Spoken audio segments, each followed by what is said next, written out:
પાંચ ફળ ભાગવતજીની જે ચર્ચા કરવામાં આવી, તમારા મનમાં કોઈ પણ મૂંઝવતો પ્રશ્ન હોય ને એ લઈને બેસજો ભાગવતજીમાં. એક પ્રયોગ બતાવું તમને. 7 દિવસ બેસજો, કોઈને નહીં પૂછો ને તોય સમાધાન તમને મળી જશે. ભાગવતનું પહેલું ફળ છે નિસંશયતા. કારણ કોઈ ઉત્તર એ પ્રશ્નનું સમાધાન ન કરી શકે, શ્રદ્ધા જ સમાધાન છે. અને ભાગવત જવાબ નથી આપતું, ભાગવત શ્રદ્ધા આપે છે. જે ક્ષણે શ્રદ્ધા જાગી જાય ને, પ્રશ્નો જ સમાપ્ત થઈ જાય. ભાગવતને હું ડેફિનેટ એ જ કરતો, પ્રશ્નથી કૃષ્ણ સુધીની યાત્રા એ જ ભાગવત છે. પ્રશ્નો દરેકના જીવનમાં અનેક પ્રકારના છે, પણ જ્યારે ઊભા થયેલા પ્રશ્નો કૃષ્ણ સુધી લઈ જાય ને, તો એ પ્રશ્નો પણ સાધન બની જાય છે. નિસંશયતા એ ફળ છે, અભયત્વ એ ફળ છે ભાગવત. ભાગવત સાંભળ્યા પછી નિર્ભયતા આવે છે. અને નિર્ભયતા આવે એટલે વિવેક સાથેની નિર્ભયતા, સ્વચ્છંદતા સાથેની નહીં. ઘણીવાર કોઈને કોઈની ગરજ ના હોય તો વધારે રૂઢ થઈ જાય, મારે કોઈની ગરજ નથી, પણ એનો અર્થ અવિવેકી થવું તો થતો નથી. માણસને કોઈની ગરજ ન હોય એનો અર્થ કોઈ રૂઢ થઈ જવું નથી થતો, વધારે વિવેકી થવું થાય છે. શ્રેષ્ઠ સંસ્કારી વ્યક્તિનું લક્ષણ જ એ છે કે પોતાનાથી નબળા વ્યક્તિ સાથે પણ એ આદરથી વાત કરી શકે છે. નિર્ભયતા. સૌથી મોટો ભય મૃત્યુનો કહેવાય છે. ભાગવત મૃત્યુના ભયને હરી લે છે. કારણ કે પછી જીવનનો આનંદ એવો આવી જાય છે ને કે મૃત્યુની ચિંતા જ મટી જાય છે. મૃત્યુ પણ પ્રભુના મિલનની ક્ષણ જેવી લાગે કે ચલો આ ખોળિયું પડે અને દોડતો જઈને શ્રીનાથજીની ગોદમાં ચડી જઈશ. પ્રભુના મિલનનો અવસર લાગે. એ ભાગવતનો પ્રભાવ છે. ભાગવત ભગવત કૃપાનું દાન કરે છે, અને કૃપા થાય તો જ ભાગવત મળે છે. અને ભાગવત મળે તો કૃપાનો અનુભવ થાય છે. પ્રભુ પાસે એટલું જ માંગો કે તું કૃપા તો કરી જ રહ્યો છે, એવી કૃપા કર કે તારી કૃપાને હું સમજી શકું. એ તો વર્ષે જ છે, આપણે એને અનુભવ નથી કરી શકતા. પલ પલ એની કૃપા આપણા ઉપર છે જ. અને કૃપાનો અહેસાસ તમે ખાલી સવારે આંખ ખોલીને જાગો છો ને ત્યારે આભાર માનજો. કારણ કે દુનિયામાં ઘણા સૂતા હતા પણ પછી ઉઠ્યા જ નહીં. હું જાગ્યો, મને ફરી જગત મળ્યું, સંસાર મળ્યો, જીવન મળ્યું. એ ક્ષણે આભાર માનો. કૃપાનો અહેસાસ, સાક્ષાત ભગવત દર્શન થાય ભાગવતથી. ભગવત પ્રેમનો અનુભવ થાય. અનેક અનેક ફળ ભાગવત, એમ તો 5 ફળ મુખ્ય કયા છે. ભગવત પ્રેમનું દાન ભાગવત કરે છે. અને મારો તો અનુભવ છે, ભગવાનના અસ્તિત્વને ન માનનારા વ્યક્તિઓ ભાગવત સાંભળીને ભક્તિ કરતા થયા છે. ભાગવત ભક્તિનો ગ્રંથ છે. સહજમાં ક્યારે ભગવાનને પ્રેમ કરવા લાગી આપણને ખબર ન પડે. એ ભાગવત શ્રવણ કરતા કરતા કરતા સહજ મન આંદોલિત થવા લાગે, ભગવાન માટે ધડકવા લાગે. 3 વસ્તુ છે. એક, ભગવાનને જોઈને જીવવું, રોજ દર્શન કરીએ. બીજું, ભગવાનને આજ્ઞામાં જીવવું, જે જે શાસ્ત્રોમાં આજ્ઞાઓ કરી છે એ પ્રમાણે જીવવું. અને ત્રીજું છે ભગવાન માટે જીવવું. શ્રેષ્ઠ સંતો, આચાર્યો, મહાપુરુષો છે એ ભગવાન માટે જીવે છે. ભગવાન જે ભૂતલ પર પ્રગટીને કાર્ય નથી કરી શકતો, અને એટલા માટે મહાત્માઓને મોકલે છે. અને જન જન્મમાં ભક્તિનો ઉદય કરી સહજ જન્મ મરણના ચક્રમાંથી એ મહાપુરુષો એમને મુક્ત કરે છે. તો ભગવાન માટે જીવવું. નિષ્કામ કર્મની વાત ગીતાજીમાં છે, અને બીજી વાત ભગવત પ્રીત્યર્થ કર્મની પણ છે. નિષ્કામ કર્મ બહુ કઠિન છે. કોઈ કામના વગર કર્મ થવું જ કેવું અસંભવ લાગે. અરે એક ચા પીવાની ઈચ્છા થાય ને તો ઊભા થઈએ, ગેસ ચલાવીએ, રસોડામાં જઈએ, ચા બનાવીએ, પીએ. એક ઈચ્છા થઈ. ક્યાંક કોઈક ઈચ્છા એ જ કર્મને પ્રેરે છે. એટલે અનિચ્છા એ કર્મ કરવા કઠિન છે, પણ મારો ઠાકોરજી રાજી થાય એવા કર્મો કરવા છે, એમાં વધારે રસ આવે છે. ભાગવતનું દર્શન આપણે કરી રહ્યા હતા, મહાત્મ્યનું દર્શન કર્યું હતું, અને મહાત્મ્યનું દર્શન કરતા આત્મદેવ પોતાના પિતા આત્મદેવને ગૌકર્ણજી ઉપદેશ આપ્યા હતા, અને ઉપદેશ આપીને પિતાને આત્મોદ્ધાર માટે પ્રેર્યા છે. ભગવાન તરફ જે પણ મોકલે એ ગુરુ છે. એ ભલે ઉંમરમાં નાનો હોય, પણ વાત જો સારી અને સાચી કહેતો હોય તો સ્વીકારી લેવી. કોઈ આપણા આત્મકલ્યાણની વાત કરતું હોય, એ ભલે મીઠાશથી કહે કે કોઈએ કડવાશથી કહ્યું, પણ એનો ઉદ્દેશ્ય આપણા આત્માના કલ્યાણનો હોય તો એને સ્વીકારી લેવું. ઉપદેશ સાંભળ્યો ને ગયા આત્મદેવ વનમાં, ઉદ્ધાર થયો. હવે તો ધુંધકારીને કોઈ રોકનારું હતું નહીં. 5 ગણિકાઓને લઈ આવ્યો. 5 ગણિકાઓએ ધુંધકારીને માર્યો, તડપાવીને માર્યો ને પ્રેત બન્યો. ગૌકર્ણજી આવ્યા, ગયામાં જઈને શ્રાદ્ધ કર્યું, પાછા નગરમાં છે. ચિત્ર વિચિત્ર આકૃતિઓ દેખાય છે, સ્વપ્નમાં સૂતા હોય છે ત્યારે, અને થયું કે આ કોણ છે? કંઈક બોલવા માંગે છે પણ બોલી શકતું નથી. હાથમાં જલ લીધું, અભિમંત્રિત કરીને છાંટ્યું, જોર જોરથી રડવાનો અવાજ સંભળાયો. પૂછ્યું, કોણ છે તું? હું તમારો ભાઈ ધુંધકારી છું. અરે તારી પાછળ તો ગયા શ્રાદ્ધ કર્યું. મેં એટલા પાપ કર્યા છે કે 100 ગયા શ્રાદ્ધ કરો તોય મારો ઉદ્ધાર સંભવ નથી. આપ જ્ઞાની છો, મહાત્મા છો, આપ મારો ઉદ્ધાર સાધો. નદીમાં સ્નાન કરવા માટે ગૌકર્ણજી ગયા. જલ લઈ સૂર્યનારાયણને અર્ઘ સમર્પિત કર્યું. પ્રશ્ન કર્યો સૂર્યનારાયણને, 100 ગયા શ્રાદ્ધથી પણ જેનો ઉદ્ધાર ન થાય એના ઉદ્ધારનો ઉપાય શું? અને ત્યારે સૂર્યનારાયણે કહ્યું, તમે ભાગવત કથા કરો.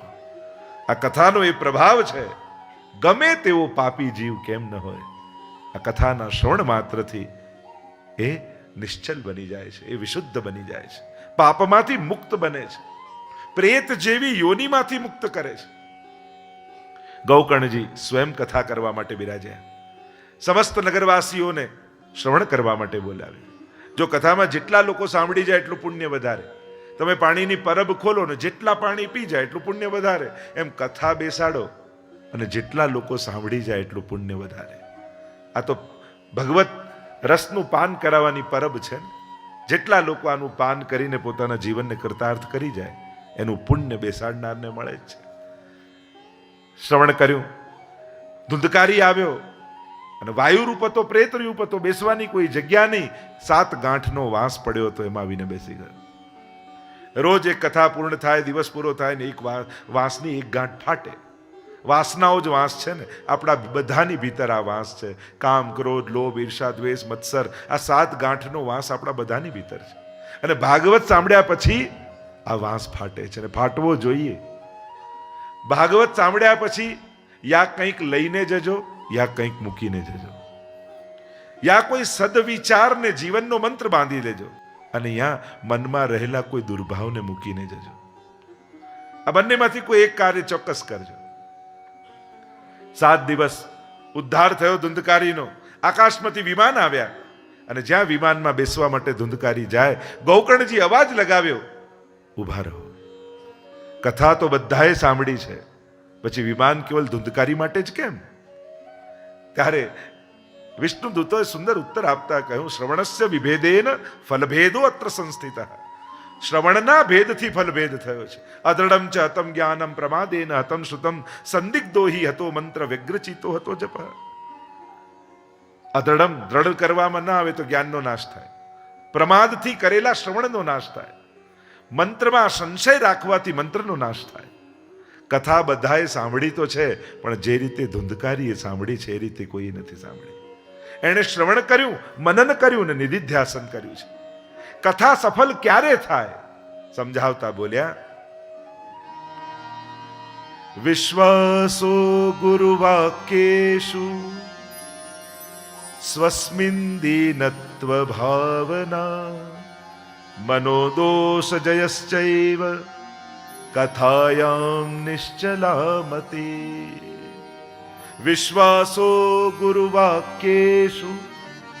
પહેલી વાત, ગુરુ વાક્યમાં વિશ્વાસ. જે કહેવાઈ રહ્યું છે એના ઉપર સંપૂર્ણ વિશ્વાસ. વાર્તા સાહિત્યમાં આપણે પ્રસંગ નથી આવતો. પેલો એક વૈષ્ણવ ગુસાઈજી પાસે આવ્યો અને પોતાના ઠાકોરજીનું નામ પૂછવા આવ્યો કે તો આપે મને ઠાકોરજી તો પધરાવી દીધા, પણ એનું નામ શું, મારે શું કહીને બોલાવવું? અને પૂછતા પૂછ્યા છે ગાદી ઉપર ચડી ગયો. એટલે ગુસાઈજી કહ્યું પરે દૂર જા, અહીંયા ઉપર ક્યાં ચડે છે? એને થયું કે મારા ઠાકોરજીનું નામ મને મળી ગયું, પરે. હવે તો આખો દિવસ પરે અહીંયા આવ, પરે આમ કર, પરે આ ભોગ લગાવ્યો છે. અને કુવાની પાર પર પાતલ કરે અને વિનંતી કરે, પરે તું પહેલા આવ, તું ભોજન આરોગ, પછી હું પ્રસાદ લઈશ. ઠાકોરજી વિચાર કરે, વાંક આ વૈષ્ણવનો નથી, એ તો ઠાકોરજીનું નામ પૂછવા ગયો હતો. વાંક ગુસાઈજીનો નથી, એ તો ઉપર ચડ્યો એટલે દૂર જવા માટે બ્રજભાષામાં દૂર જાય એટલે પરે, દૂર રે, પરે રે. તો વાંક ગુસાઈજીનો નથી, પણ જો હું ન ગયો તો મારો વાંક ચોક્કસ.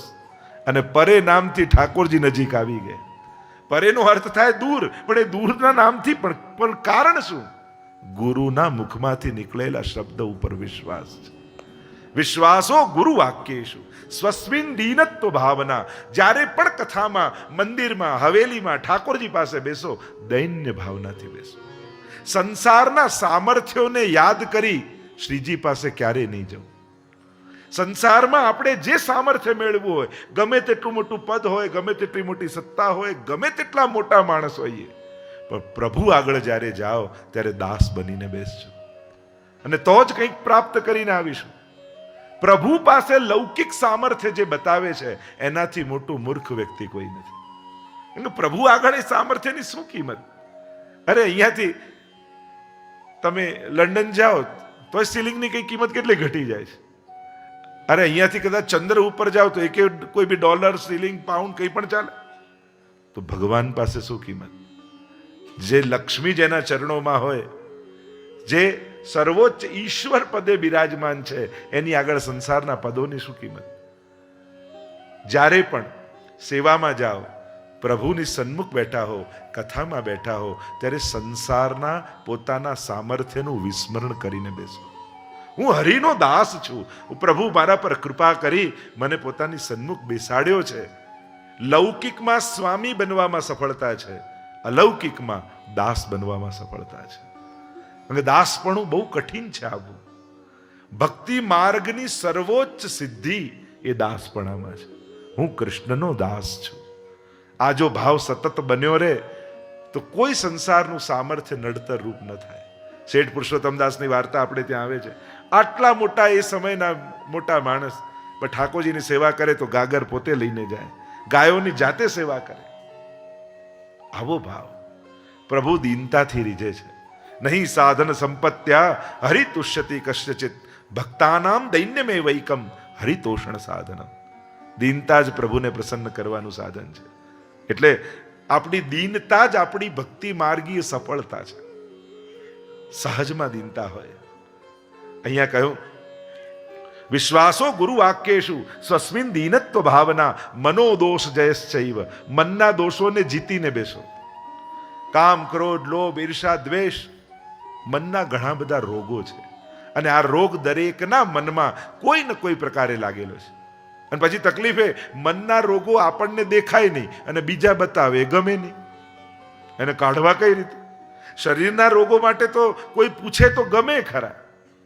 પ્રેશર હાઈ થઈ ગયું હોય, વધી ગયું હોય, અને 4-5 ફોન આવે, કેમ છે તબિયત કે ના આવે, સારું છે, દવા માફક આવી ગઈ છે, ડાયાબિટીસ વધી ગયું, 4-5 ફોન આવે તો હું જેવું લાગે. પણ ક્રોધ વધી ગયો અને કોઈનો ફોન આવે, હમણાં ગુસ્સો બહુ વધી ગયો છે નહીં તમારો, ગમે સંબંધ તોડી નાખીએ કે નહીં? તો આ મનના રોગો જેવા છે કે આપણને દેખાતા નથી, બીજા બતાવે, ગમતું નથી, તો કાઢવા કઈ રીતે? આ મનના રોગોથી મુક્ત થવું બહુ કઠિન છે. માણસને સૌથી વધારે ગમતી કોઈ વસ્તુ હોય ને તો એનું મન છે. કારણ કે મન કે અહીંયા નથી જવું, કેન્સલ. મન કે અહીંયા જવું છે, પાક. બધા સ્વજનોને છોડીને પણ, બધા શાસ્ત્રોને નેવે મૂકીને પણ મન કે ત્યાં જવા માણસ તૈયાર થઈ જાય. એટલું બધું પ્રિય મન છે. આટલું હેવી ડાયાબિટીસ હોય, બધાએ ના પાડી હોય, સંતાડી દીધી હોય મીઠાઈ, પણ મન કે મારે ખાવી છે, ક્યાંથી એ ગોતીને ખાઈ લે. પોતાના શરીરનું ભાન પણ ન રહે. ભલે શરીરનું જે થવું હોય થાય, આત્માનું જે થવું હોય થાય, પણ પાપ કરવાની મનને ઈચ્છા થઈ તો ભવભવના ફેરાઓને ભૂલીને પણ માણસ પાપને પકડી લે છે. આટલું બધું મન માણસને ગમે છે. એટલે જ તો ભગવાને કહ્યું ને, આ રમકડું તું મને આપી દે. મય્યેવ મન આધત્સ્વ મયી બુદ્ધિમ નિવેશય. તારા મન અને બુદ્ધિ મને આપી દે, કારણ કે તું તારી પાસે રાખીશ ને તો કાંઈક ને કાંઈક તારા પતનમાં વાપરીશ. મને આપી દઈશ તો આના થકી જ હું તારો ઉદ્ધાર કરી દઈશ. મનોદોષ જયશ્ચૈવ કથાયામ નિશ્ચલામતી. કથામાં નિશ્ચલમતી પુનઃ કથા કરી છે ગોકર્ણજીએ. અને હવે તો સમસ્ત નગરવાસીઓએ શ્રવણ મનન નિધિ ધ્યાસન કર્યું છે. અને હવે તો સ્વયં ભગવાન પધાર્યા કથામાં અને સર્વને સદેહ ભગવત ધામની પ્રાપ્તિ કરાવી. આવો ભાગવતનો પ્રભાવ છે. અને એટલા માટે ભાગવત શાસ્ત્ર આપણે ત્યાં પરમ ભાગવત માનવા. દરેક શાસ્ત્રોમાં શિરમોર ભાગવતને માન્યું છે. 17 પુરાણો છે, પણ શ્રીમદ ભાગવત એ 18મું મહાપુરાણ છે. પુરાણ અને મહાપુરાણમાં ફરક જ પુરાણ કોને કહેવાય? સર્ગશ્ચ પ્રતિસર્ગશ્ચ વંશો મન્વંતરાણી ચ વંશ્યાનું ચરિતમ ચેતી પુરાણમ પંચલક્ષણમ. 5 લક્ષણ હોય એને પુરાણ કહેવાય અને 10 લક્ષણ હોય એને મહાપુરાણ કહેવાય. અત્ર સર્ગો વિસર્ગશ્ચ સ્થાનમ પોષણ મૂતય મનવંતરેશાનું કથા નિરોધો મુક્તિરાશ્રય. એની ચર્ચા આગળ કરીશું દ્વિતીય સ્કંદમાં. 10 લક્ષણ ભાગવતમાં છે. અહીંયા કથા શ્રવણની વિધિ બતાવી, મહાત્માની કથાને વિરામ આપીએ. બોલો ગોવર્ધનનાથ કી જય, વલ્લભાધીશ ભાગવત ભગવાન કી જય. 12 અંગવાળા શ્રીનાથજી, 12 સ્કંદ વાળું ભાગવત, 335 અધ્યાય, 18,000 શ્લોક. અને એટલા માટે શ્રીનાથજી બાબાના 2 ચરણ એ પ્રથમ સ્કંદ અને દ્વિતીય સ્કંદ. ત્રીજો ને ચોથો સ્કંદ બંને બાહુ, 5મો અને 6ઠ્ઠો સ્કંદ બંને જંઘાઓ, 7મ સ્કંદ શ્રીનાથજી બાવાનો મુષ્ટિકા વાળો હાથ, 8મો અને 9મો સ્કંદ બંને વક્ષસ્થલ, 10મો સ્કંદ એ હૃદય, 11મો સ્કંદ એ મસ્તક, 12મો સ્કંદ ઊંચો ઉઠેલો હાથ. આ 12 અંગવાળા સાક્ષાત શ્રીનાથજી છે. આવો શ્રીનાથજી બાબાના ચરણારવિંદને સ્પર્શ કરીએ. પ્રથમ સ્કંદ એ અધિકાર લીલા છે. શ્રીનાથજી બાબાનું જમણું ચરણ 19 અધ્યાયમાં અધિકારની ચર્ચા કરવામાં આવી. 3 પ્રકારના અધિકારીઓની કથા છે. જો ભાગવત એ જ છે, પણ જેવો અધિકાર એવી પ્રાપ્તિ. ગામમાં 10 ઇંચ વરસાદ થયો હોય પણ કોડિયું ધાબામાં પડ્યું હોય તો કોડિયામાં તો કોડિયા જેટલું જ આવે. આ એનો અધિકાર. અને જેનો જેવો અધિકાર એટલી જ એને પ્રાપ્તિ. ભાગવત તત્વ પોતાના અર્થમાં બહુ મહાન છે, પણ જેવો અધિકારી વક્તા અને જેવો અધિકારી શ્રોતા એવું ભાગવતજીનું ફળ. મહાપ્રભુજીના 16 ગ્રંથમાં 2 ગ્રંથો બહુ મહત્વના છે. એક છે જલભેદ અને બીજો છે પંચપદ્યાની. જલભેદમાં વક્તાના લક્ષણો બતાવ્યા છે અને પંચપદ્યાનીમાં શ્રોતાના લક્ષણ બતાવ્યા છે. ભાગવતનો વક્તા કેવો હોય? જો ભાગવતનો વક્તા એ નથી જે કથાને ઘડીને કહે. વક્તા એ છે જેને કથાએ ઘડ્યો હોય. કથા જેને ઘડે એ વક્તા, જે કથા ઘડીને કે એ વક્તા નહીં. ભાગવતે પોતે ટાંચણા મારી મારી જેના વ્યક્તિત્વને શણગાર્યો હોય ને એ જ ભાગવતનો વક્તા બની શકે છે. આ ભાગવત તત્વ એટલું મહાન છે. આ કોઈ શબ્દના ખેલ નથી. આ કોઈ વર્ણનો કે વિસ્તાર, કોઈ ભાષાકીય કોઈ વિસ્તાર નથી. આના એક એક અક્ષરમાં ભગવાન છે. અને એ ભગવત્તાનો અનુભવ કરીને જે ગાય એ જ ભાગવતનો ઉત્તમ વક્તા છે. 3 પ્રકારના વક્તા અને શ્રોતાઓની કથા એટલે કે આ 3 જણાની વચ્ચેનો ડાયલોગ છે ભાગવતમાં. ભાગવત છે એ સંવાદ છે. ઉત્તમાધિકારી, મધ્યમાધિકારી અને કનિષ્ઠાધિકારી. તૃતીયાધિ. હીન શબ્દનો ઘણીવાર લોકો ખોટો, હીન એટલે ખરાબ નહીં, મધ્યમથી ઉતરતા. તો આ 3 જણાની વચ્ચેનો ડાયલોગ ભાગવતમાં છે. હીનાધિકાર સુતજી અને સૌનકજીનો છે. હજી આસક્તિ છે અન્ય સાધનોમાં, વ્યાવૃત્તિ છે. મધ્યમ વક્તા અને શ્રોતા છે. વક્તા છે નારદજી, શ્રોતા છે વ્યાસજી. એ બંનેની વચ્ચેનો સંવાદ છે. અને ઉત્તમ વક્તા અને શ્રોતા ભાગવતના છે શુકદેવજી અને પરીક્ષિત મહારાજ. સંપૂર્ણ વૈરાગ્ય છે. કેવલ ને કેવલ કથામાં આસક્તિ છે. બંને એવા છે જેને ગર્ભમાં જ ભગવાનના દર્શન થઈ ગયા છે. એ ભગવાન મેળવવા કથા ગાતા જ નથી. એને તો કથામાં રસ છે. સેવા યામવા કથા યામવા. યસ્યા શક્તિ દ્રઢા ભવેત, મહાપ્રભુજી કહે કથામાં અનન્ય અનુરાગ છે. કમ સુખમ સ્થાપયતી તી કથા, જે અલૌકિક સુખમાં સ્થાપી દે એ જ કથા છે. આ બંનેને ગર્ભમાં જ ભગવત. પરીક્ષુકદેવજી જુઓ, જ્યાં માના ગર્ભમાં છે અને કહ્યું ભગવાન આવીને વચન આપે કે માયા મને નહીં સતાવે, અને ત્યારે સ્વયં પરમાત્મા પધારે છે, વચન આપે છે સુખદેવજીને મારી માયા તમને ક્યારે નહીં સતાવે. અને ત્યારે યમ પ્રવજંતમ અનુપેતમ અપેત કૃત્યમ. એ જ રીતે પરીક્ષિત મહારાજ ઉત્તરાના ગર્ભમાં છે. જો ભાગવતમાં ઘણી માઓના ઉલ્લેખ છે, ઘણી એવી માં છે કે જેના કુખમાં ભગવાન આવ્યા, એવી મહાનતમ માતાઓ. ઘણી માતાઓ એવી છે કે જેના કુખે ભક્તો જન્મ્યા, ભક્તો આવ્યા, સંતો મહાત્માઓ આવ્યા, ભગવદીઓ આવ્યા, એવી મહાનતમ માતાઓ. પણ આખા ભાગવતમાં એકમાત્ર માં ઉત્તરા એવી છે જેની કુખમાં ભગવાન પણ આવ્યા અને ભક્ત પણ આવ્યા છે. જ્યારે પરીક્ષિત મહારાજ ગર્ભમાં છે ત્યારે ભગવાન એની રક્ષા કરવા માટે ગર્ભમાં પ્રવેશ કરે છે. આ એક માં એવી છે ઉત્તરા, જે ભક્ત અને ભગવાન બંનેને જેણે ધારણ કર્યા છે.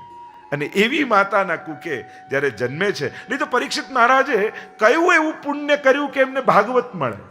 આપણે તો કહીએ ને ભાગ્યોદયન બહુજન્મ સમર્જિતેન સત્સંગમમ ચ લભતે પુરુષો.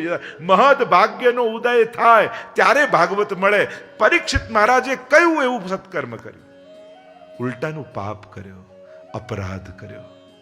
હે ને? આગળ કથા આવશે ને, એટલે ઋષિને સર્પ ગળામાં વીંટળાવ્યો, શ્રાપ લાગ્યો, 7મા દિવસે મૃત્યુ થશે. કોઈ પુણ્ય થકી ભાગવત થોડી મળ્યું છે પરીક્ષિત મહારાજ. અપરાધ ને પાપ કર્યો છે, છતાંય ભગવાન એમને ભાગવત કેમ આપે છે? કારણ કે ભગવાન વિચાર કરે જેને જન્મતા મેં બચાવ્યો હોય એને મરતા પણ હું જ બચાવીશ. જેને જન્મમાં કુખમાં જેની મેં રક્ષા કરી હોય એનું મૃત્યુ, જેનું જન્મ મેં બગડવા નથી દીધું તો એનું મૃત્યુ પણ હું બગડવા નહીં દઉં. અને એટલે ભગવાન પોતે સુખદેવજી રૂપે પ્રકટ થાય છે અને એમના મુખેથી ભાગવત રૂપે ભગવાન નિસરે છે.